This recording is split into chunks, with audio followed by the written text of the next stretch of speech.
Coucou, salut, bonjour, bonsoir, la grande famille de MK Mbelou TV officiel. Voilà moi votre humble savante maman MK. Je suis là encore une fois de plus pour vous servir, en tout cas la grande famille, vous servir, c'est mon devoir à moi. Voilà pourquoi je suis très heureuse quand je vous amène le news ou le nouvelle que vous attendez sur cette chaîne MK Mbelou TV officiel. Si vous êtes là pour la première fois, en tout cas, n'hésitez pas de vous abonner.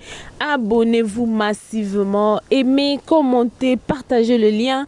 Ça nous fera énormément du plaisir. Et n'hésitez pas d'appuyer la cloche des notifications pour ne manquer de nos prochaines vidéos. Voilà la grande famille.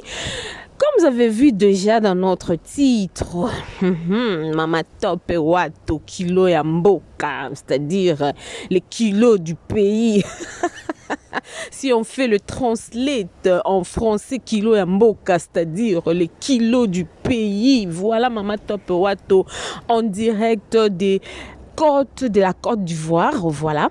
En tout cas, c'est pour moi, je peux dire que c'est vraiment une joie pour moi de voir nos artistes évoluer de la sorte.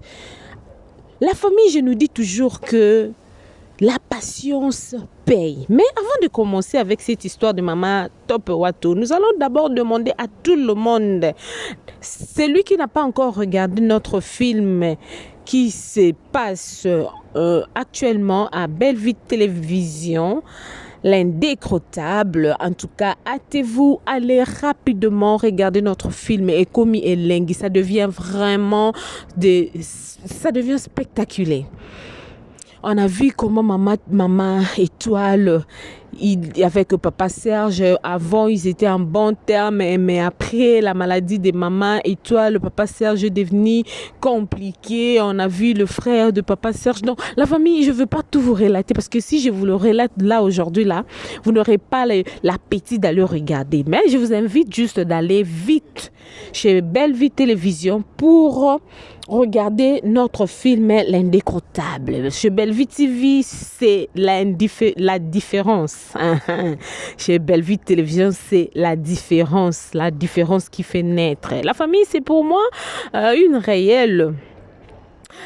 comment je peux dire, non, c'est pour moi, je suis ravie, oui, c'est comme ça que je vais dire ça. Je suis ravie aujourd'hui de vous amener Mama Top Wato en direct de la Côte d'Ivoire. Comme nous le savons, là, vous voyez la vidéo, elle est dans l'avion pour aller faire son travail, la famille. Ça fait du bien quand tu as travaillé pendant un temps et ce travail-là commence à te payer. Hein? C'est-à-dire tu ne t'attendais même pas et du coup tu vois qu'il y a des choses parce que je me rappelle quand le Maman Top, le Maman Étoile ont commencé à faire du théâtre, c'était comme il y avait des gens qui se moquaient d'eux, hein? Des papas Elombe, des papas Bodo. Moi, je me rappelle, il y a même une personne qui avait dit « Elombe, toi qui es avocat, qu'est-ce que tu es parti faire dans les cinémas ?» Mais aujourd'hui, nous voyons que les théâtres payent. Juste à cause de cette œuvre, aujourd'hui, Mama Wato, elle est dans la business class. Voilà, on dit là, le business. Corrigez-moi. Il est dans l'avion pour aller travailler, pour faire son travail à la Côte d'Ivoire. La famille, c'est vraiment quelque chose à féliciter. C'est vraiment quelque chose à féliciter. Moi, je me dis, dans tout ceci, c'est les Congos qui gagnent. Hein. C'est les Congos. Parce que quand on voit Mama Top, on se dit, là, c'est la RDC. Top Wato de la RDC. Directement, toi qui es de la RDC, Mama Top nous représente, donc c'est la fierté de notre pays, la grande famille. Je vais nous laisser suivre tous ensemble. Hein. Mama Top elle-même en direct parce qu'il y a des gens, quand on a vu la photo circuler, quand elle était encore ici à notre pays, au Congo, à l'aéroport d'Indjili. Il y a d'autres personnes qui disaient non, elle est partie en France, elle est en Belgique, elle est partie... elle-même, elle vient briser le silence pour nous dire exactement où elle est et pourquoi elle est partie là-bas. Donc, du coup, je vais nous laisser suivre cette séquence en direct de la Côte d'Ivoire, notre maman Topewa Tokilo Yamboka, la maman des Gaulois. On l'appelle comme ça, c'est le nom, c'est son nouveau nom. Hein. Là, c'est sa nouvelle. Une nouvelle. Pardon. Là, donc, c'est le nom qu'elle a reçu maintenant. La maman des Gaulois et des Gauloises. Voilà. Suivons tous en direct. Maman Topewa Kilo Yamboka en direct de la Côte d'Ivoire. Elle explique et abonnez-vous massivement si vous êtes là pour la première fois. Abonnez-vous, aimez, commentez, partagez le lien. En tout cas, ça nous fera énormément du plaisir. Que mon Dieu puisse vous bénir abondamment, la grande famille de MK Mbelu TV officiel. On se retrouve à la prochaine. Suivons Maman Top. Allô, Maman Top. Oui, allô, t'as dit bonjour. Bonjour, Maman Top. Bonne santé. Ouais, par la grâce de Dieu, ça va. Malgré fatigue, mais ça va. Voilà, Maman Top, tolala kikabwe, tolali, tolamuki. Pour les autres, biso, bamisusu pe toyeba kike, il fallait donc déplacer, mais mukili, bafan na yo o balingaka yo, balala kika balamuki kabwe, bamoni photo na place publique, bamoni ba vidéo na place publique. Maman Top accueilli Côte d'Ivoire. Alors, tous on a besoin de yeba. Est-ce que Maman Top ozali na Côte d'Ivoire, to ozali na France, parce que ba information ezoko circuler France ou Côte d'Ivoire. Maman Top ozali wapi siko. Mais t'as dit, yo yeba qu'il fallait na production na Côte d'Ivoire. Oui. Tu étais au courant, non? Oui, j'étais au courant, maman. Ouais, naza na Abidjan. Ok. Na Abidjan, précisément na Côte d'Ivoire, na ville Abidjan. Na pour nazalaki na contrat na producteur na nga ya ivoirien na pesi mbote. D'accord. Bon. Tadi oyeba ikenga naza na programme de production na Côte d'Ivoire. Oui. Na ebisaki okiri na signé contrat moko boye. Nazo ya production ko ya ko jouer na ba ivoirien awa na Côte d'Ivoire. Très bien. Oui. Ko les allait na projet moya ko lubela kité na ebisaki yo. Tant penza basungi contrat ebimi na tangi pe contrat na moni c'est bon eza pe malamu mingi pona ba avantage na ngape na sala nini na signé. Tant on a signé pe contrat aller to sali accord na producteur nanga andimi.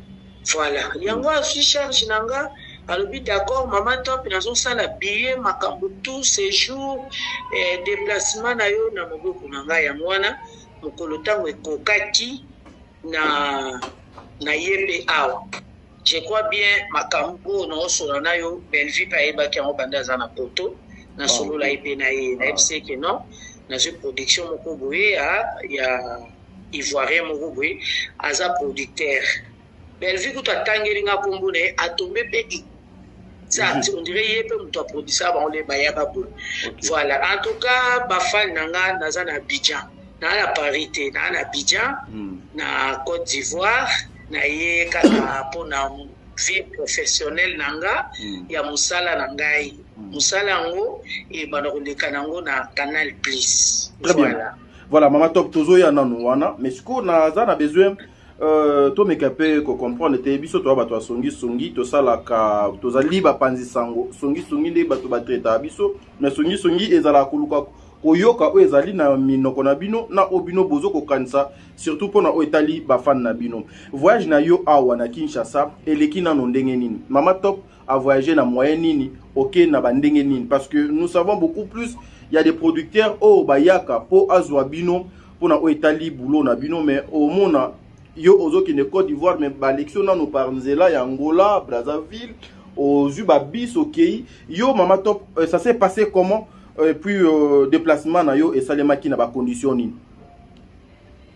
Non, dans l'équipe à Angola Il le quoi dans la Côte d'Ivoire, dans Kinshasa, tous autres travaillent toujours en ligne. Très bien. OK. asombeli ngai billet en ligne. Je crois bien vidéo mon otindelo wana omona na business class. Voilà. Et puis s'il vous plaît, en même temps maman azolo babuito tchaka wana business class. Business class. Oui, très bien. Voilà.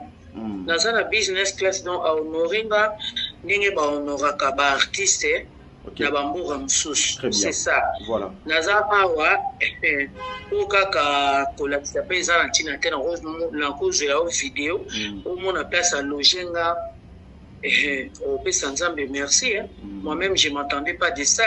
À honorer vraiment, pour ne pas citer le nom d'un producteur, Tobumbi et Nanoume, Naye Awa, pour na musala nanga ou na salaka, ou isali lelo, na matali susu, na air Côte d'Ivoire, pour na koya na mboka oyo, et puis pour na koya kusala musala nanga, ou na mesana kusala lokola théâtre.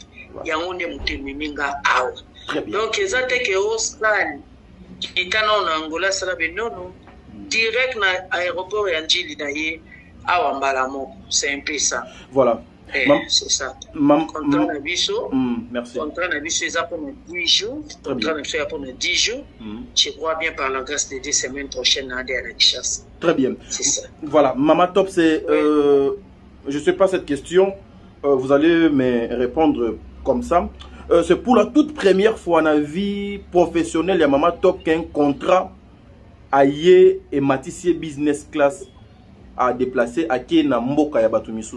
C'est pour la toute première fois ou bien déjà ici et comme il a eu na parcours na yo.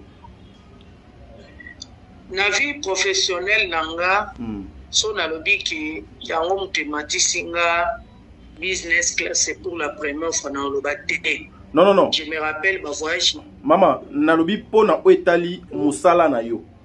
Que non un contrat qui concerne ton travail individuel. C'est pour la première fois. Très bien. Oui, c'est pour la première fois. Ok. Ouais. Après plus de 30 ans de carrière, aujourd'hui, Maman Top au Kominatan, il y a Kobano Buka Bambouma, il y a Babiloko, Olonaki. Après 30 ans. Et là, on y a Koloba et pas, il y a Bajen, Oyo, Bazo Koya, Nasima Nabino, Baye Ope, Bazo Kochela Kabino, Baposo ya Bitabe, Bosieta, Baye Ope, Bazo Kocha Balimite Namakamo Bino, Bozo Kosala, Naba Oyo, Bazo Ko croire que le théâtre est qu'occupé Kolongola Moutou, place au hasard, et commissaire, place Oye, Abanaki Ko imaginer tes Mama Top. Bon, on peut ça conseil. Nos collègues n'ont tout persévéré car trop tard dans la vie exacte. Moi aussi, je ne m'attendais pas de ça. Mais, pour la nini, pour les hommes, salananga, balandanga, bamonanga, basepelanga. Donc, ndenge zawana, tout persévéré car.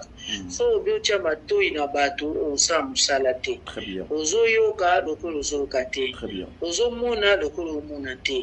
Ozo loba, lokolo zolobate. Donc, ezali kambo moko ya koloba nzambe merci na ye na osa musala nanga et puis na ozonga na mboka nanga na kimia bafani nanga nyonso boka nsana na Paris te mokolo zala Paris boye na Paris te na Abidjan na Abidjan na Côte d'Ivoire. Voilà. C'est un peu ça. Mama Top en Côte d'Ivoire, la production ezali au lobby juste ton contrat pour 10 jours. Beaucoup minayo na Côte d'Ivoire bayambi yo ndenge parce que le contrat je pense ngapé naza nango na tanga kiango parce que je suis votre fils, je lis ça aussi, j'avais aussi donc rapporté en plus je pense après na bino nyonso so silinde to luka moyen vraiment tout ça la musala ngona ndenge elongo bani mais pour l'instant le clause ya contrat c'est pas évident ya ko étaler ngo na place publique. Na film mais au bino boko participer na projet wana bozali pe na ba congolais misusu na kati ou bien yoza kaka congolaise moko ozoko participer na projet ya ba ivoirien wana. Ba congolais misusu baza bana ina. OK. Bana ina baza ba congolais misusu baza pe mais baza ba théâtre populaire te bana ina baza. OK. Mais moko pasala na biso ba théâtre populaire Flavien. Je crois moko moko koyeba epé ozana epé tozana épée oya sala pe ba théâtre populaire ayebani pe na monde ya théâtre populaire et puis tozana Fabrice yazane muto ya théâtre yazane muto ya ina na la fille azo jouer mwana na ngai mtaza principal ya film voilà c'est un peu ça. Donc koya nanga awa producteur ayebi que c'est pour la première fois na mboka oya bengisinga yé moko na délégation na ye bayaki kozonga na aéroport. Très bien. Voilà. Et l'accueil Place Beaux-Arts, il y a la sécurité, on a mis tout à votre disposition. Très bien, bien sécurisé, bien sécurisé, bien honoré. Donc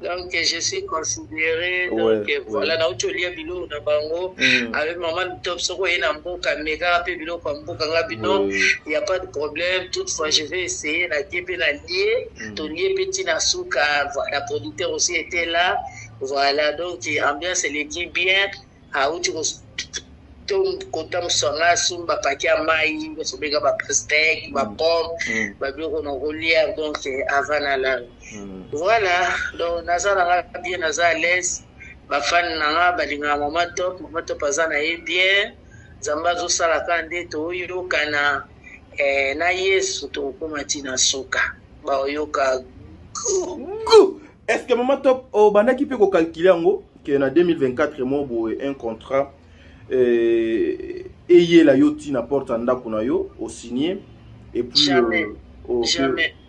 jamais déjà quand ba surprise agréable ya nzambe otoponde la rabutu pe moi d'ailleurs contrat oye linga na zale na tournage ya Dinana dernier jour à tournage à Dinana ndé na zo coup de fil c'est ça. OK, mais je sais que de bisoko to banaki ozela contrat wana ya côté kuna ya ngambu mususu wana mais bisope tozalaki surpris il y a kozwa bonne nouvelle oyo. Voilà, Mama Top, vraiment c'est un grand plaisir pour Nabiso na yebi kenzo toza vraiment ya moi kolemba moi ba démarche kita mata et tout et tokozota ebelete mais ba ndeko na yo ebele pe ya ba comédien ba baza awa. Moi ça m'a fait vraiment plaisir to monaki ba leki na yo ba ndeko na yo ba kinaki pe Belgique France ba que ça là ba spectacle to moni pe mwana na yo grâce lozolo akinaki Nigeria to monaki pe maman Bellevue papa Elombe ba kinaka pe Côte d'Ivoire pour na kokende ko sala ka musala na bino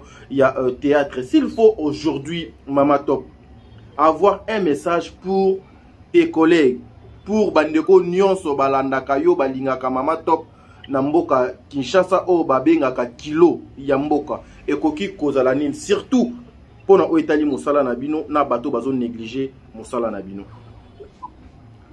Persévérance quand on a le bar to persévérer kaka to lembate ata le monité le monité le bokuneza nzambe nzamba roulage soka taliba o le lo taliba o kuna lo ba talaba tumususu ngana ibaida kama voyage au Kenya mon azala surprise na kamwe je m'attendais pas de ça mais nzambe le rola zaka nzambe autika la peka nzambe ta bible nzambe lobi bokosala o ba parents na bino asala te ba salati très bien nzambe zo matsanga ba vie minene o ba parents nanga ba matate c'est une grâce donc ponanga na olubaka na bandeko na biso ba comédien to kanga mato to sala musala lobi za ya nzambe ka ndenge papa na biso tadinga la palobaka lobi oui voilà c'est ça.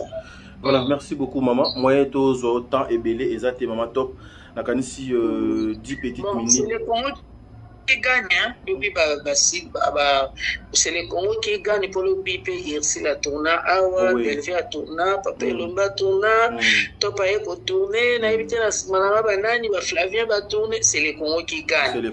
Ozo imaginer balingi muto tourner na français te faut tourner lingala bango moko sans complexe la lingala ozo yoka bango moko balingi lingala bazolo ba malgré lingala kotengama mais o senti que bato bana besoin ka bayoka lingala baza vraiment na posa lingala même na aéroport na Kamwe bazo ma artiste oka boni Congo na tonalité na bango ozo mo bato bana souci ya koyekola lingala tina aéroport. Très bien. Donc c'est un peu ça.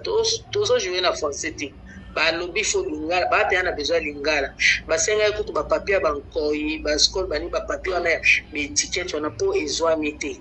Donc ba ana besoin ba tourner ou là tabena donc tout ça na Côte d'Ivoire. Très bien. Donc na titre à film un peu to bombi na biso ngo mo to lo exacté pour l'instant.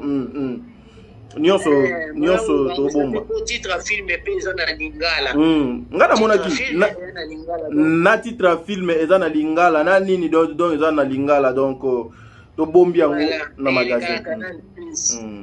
Voilà, c'est ça. Maman Top la vraie ivoirienne et puis Maman Top Maman Canal Plus bientôt. Yokaku.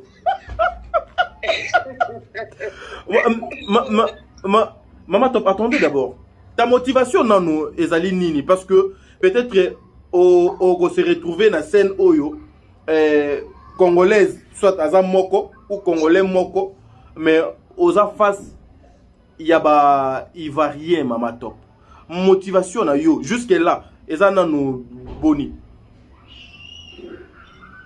Bon, quand ils sont à Congolais, ils ont un avis sur que quand ils ont l'ensemble de salaire sur la façon de vivre. Match Ezao, nous comptons sur vous. Match Ezao. Donc, Moutabank Samuninga, tu dois jouer 14 à Musala.